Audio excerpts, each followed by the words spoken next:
You're watching On Air podcast right here. Make sure that you subscribe to our YouTube channel.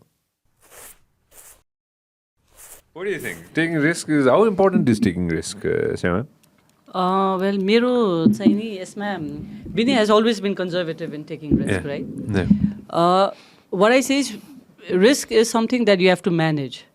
Okay, so once you see there's a potential छ र त्यहाँ चाहिँ नि गर्न सकिन्छ भने त्योसँग आउने रिस्कहरूलाई चाहिँ कसरी म्यानेज गर्ने भन्ने हो, right? Since we are running an organisation विनयले भनेपछि we can put everything on the दाउमा लाएर त गर्नु भएन. The thing of the business is to make it sustainable, right? To manage the risk of the business, right? Not to just take a risk and not know how to manage it. So yeah, the risk is there. The risk is, I think, in not planning is the risk. Not looking at it prudently is a risk. Then if you are doing all of that, then you are actually mitigating the risk, right? So my thing is once we see the potentiality, okay, the risk will be there. How do we mitigate on any? Right? So that is how I look at the risk part. Okay, there will be risk. How do we mitigate it? Right? What are the things we do to mitigate the risk?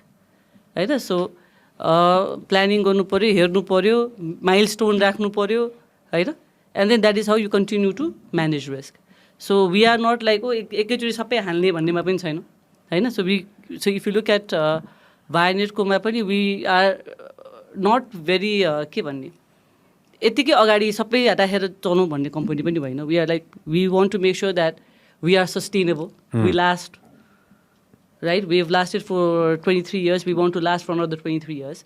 So we want to take risks that is equal to our appetite and equal to the market appetite. But we want to be sustainable.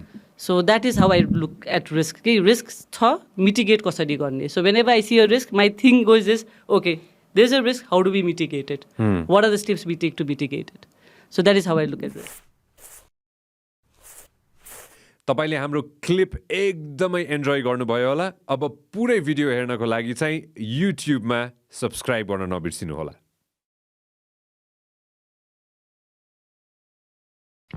This program is brought to you by Vyas Studios.